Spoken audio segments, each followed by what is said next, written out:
2024 সালের লোকসভা নির্বাচনে এখানে বিজেপি 240টা সিট পায় এবং এখানে বিজেপির 63টা সিট লস হয়। তারপরে দ্বিতীয় স্থানে আছে কংগ্রেস, তারা 99টা আসন পায়, তাদের এবারে 47টা আসন বৃদ্ধি পায়। তারপরে আছে সমাজবাদী পার্টি এসপি, এখানে তারা 37টা সিট পায়, তাদের 32টা সিট এবার 2024 সালে যোগ হয়।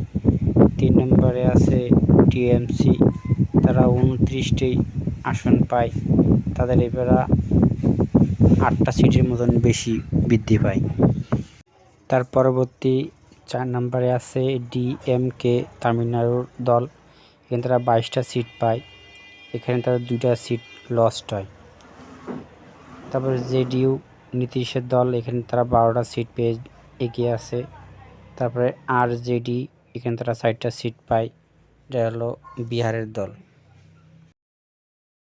তারপরে দল আছে ইউএসআরসি, তারা 60টা সিট পায়, তাদের 18টা সিট লস হয়। আগে পাইছিল 22টা, এবার তাদের হলো 18টা সিট লস। তারপরে হলো আম আদমি পার্টি 3টা, ওদের হলো 97টা।